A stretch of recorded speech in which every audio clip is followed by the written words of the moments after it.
Hey everyone, and welcome back to the channel. So today let's take a look at the 2026 BMW M4 Competition Convertible. Huge shout out to Hendrick BMW Northlake for providing this vehicle for me today. Take a look at the website, that link is down in the description. This M4 is finished off in Portimao blue metallic with an MSRP just over $110,000. Now this is powered by the 3-liter twin-turbo inline-6. It's paired to the 8-speed automatic, and it pumps out 523 horsepower, 479 pound-feet of torque. That power is sent through the xDrive all-wheel drive system, propelling this 4,300-pound convertible from 0 to 60 in 3.5 seconds. With the optional M driver's package, the top speed can be increased to 180 miles an hour, and it also has a fuel capacity of 15.6 gallons. You'll expect to see 16 miles per gallon in the city and 22 out on the highway. This also has a wheelbase of 112.5 inches. Its overall length is 189.1. It has a width of 74.3, a height of 54.9, and its ground clearance measures in at 4.7 inches. Now, as we take a look at the exterior styling for this particular model, this has a lot of nice exterior cosmetic goodies. You'll notice carbon fiber for the lower inlets there, which are massive to provide a lot of cooling. There's also gloss black trim accents on the far edges there, and then gloss black for the entire kidney grille. There's a forward-facing camera. You have all the parking sensors, the sensor for distance pacing as well, and then a dark housing for the headlights, high beams, and DRLs and turn signals. They have a really nice design to them. And then you'll notice too the lines that extend off of the grille working in their way towards the windshield just to blend that in a little bit nicer. Now this model also has a staggered setup for these gloss black wheels, and this model does have the M Sport brakes. They are finished off in gloss black for this model here. You'll notice more gloss black for the lower side skirt. It's also on the M4 Competition badge. And then you have more carbon fiber for the power folding side mirrors where there's a camera and a turn signal.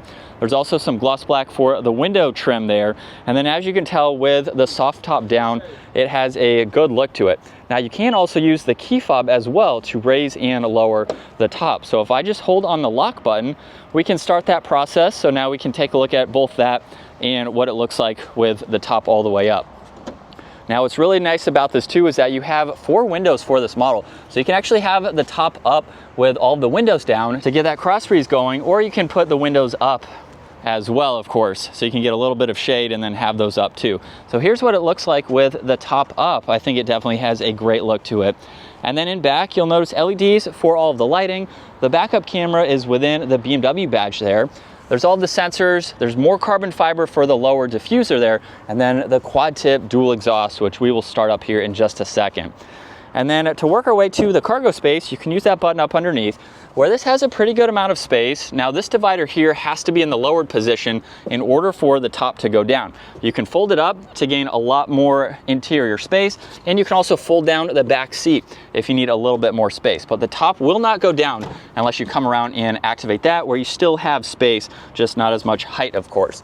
So for a convertible, it's still pretty practical, and obviously you have the back seat storage too, if you need it, rather than just having people there. But for the interior on this model, you'll notice all of the brushed aluminum accents. There's also the trunk release, Harman Kardon for the audio, and then storage in the lower section. And then this is a very unique spec with the orange interior, which has a 2-tone design to it. There's also a leg adjustment that is manual, so you can adjust that. And then all of the power adjustments are on the side. Now, in order to gain access to the back seats, simply just pull the backrest, and the seat is going to work its way forwards from there. Now, you are not really buying this for a full 4-seater, but if you had to be in the back, you do have this cutout here. This is a wind deflector or diffuser, so you can actually remove that, fold the seats down, and have a larger cut-through area there. But at my height, it's not all that bad. So with the top up, I am just barely touching the headliner. The seats aren't really in a reclined position. I have a small armrest, a little bit of storage, and a large window here. So it's good for riding around town if you need that extra seat, or you can just use it for additional interior storage for this model. So it's a multi-purpose design for this. But as we hop up front now, let's fire this up and take a listen to how this sounds.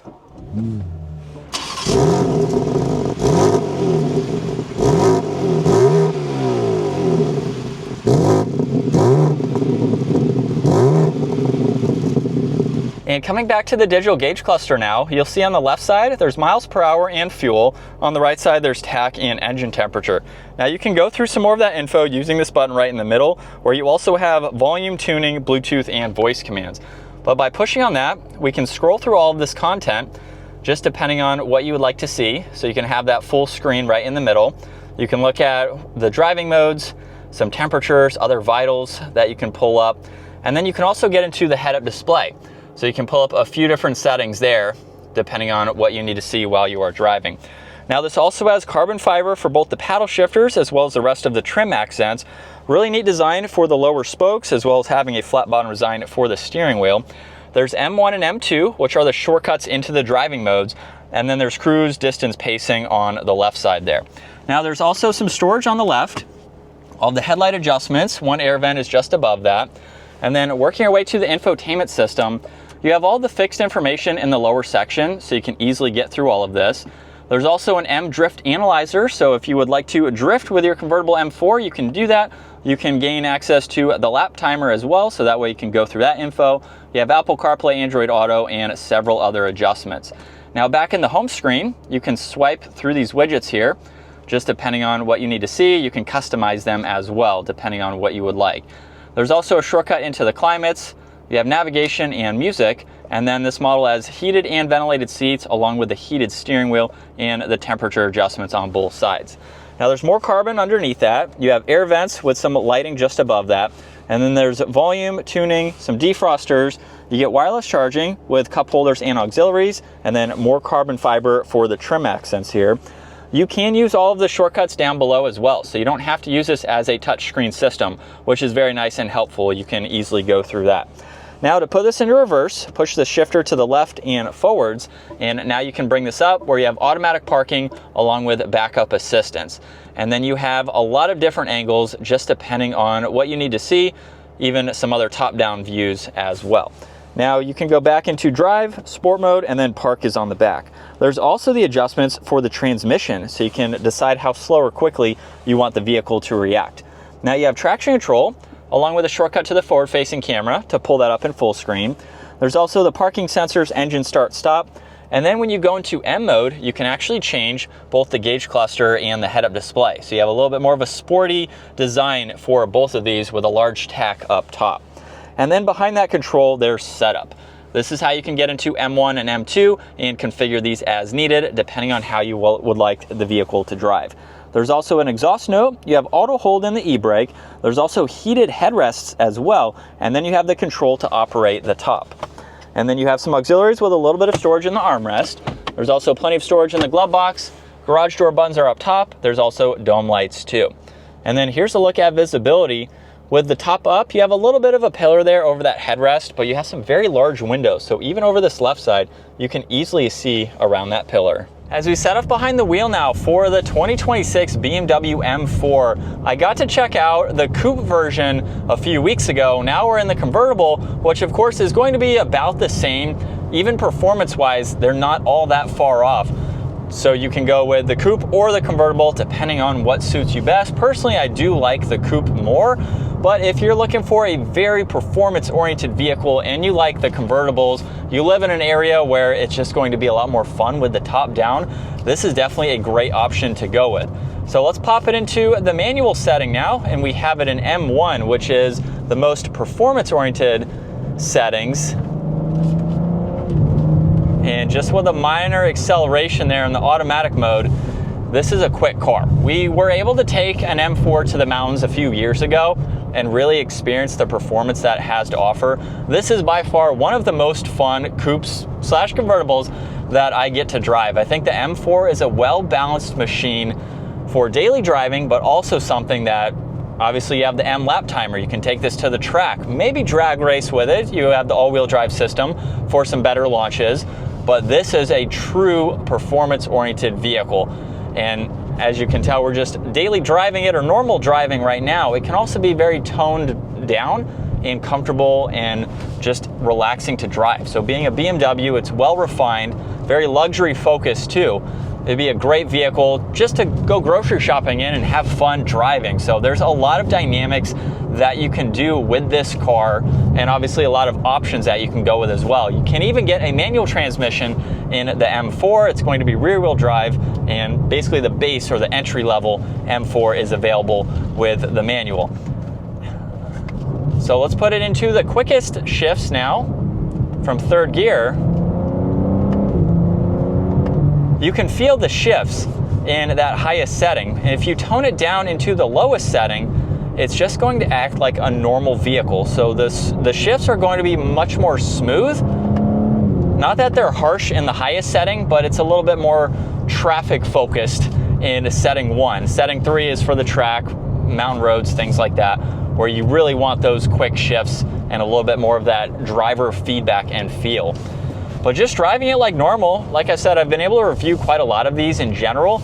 It's a very nice vehicle to drive. Seats are super comfortable. I have maybe 2.5 inches of headroom or so, and these seats are height adjustable. So you can be taller than me. I'm not sure, I can't remember the height adjustment or the height difference in the coupe. You may get a little bit more in the coupe than this, or the other way around. But either way, you have a good bit of headspace for this car. And for what I can do today with these turns, you don't even notice them. It handles very well. It's a super planted vehicle. Even with the convertible, it's still going to handle well and give you an enjoyable sports car to drive. And from second gear, here we go.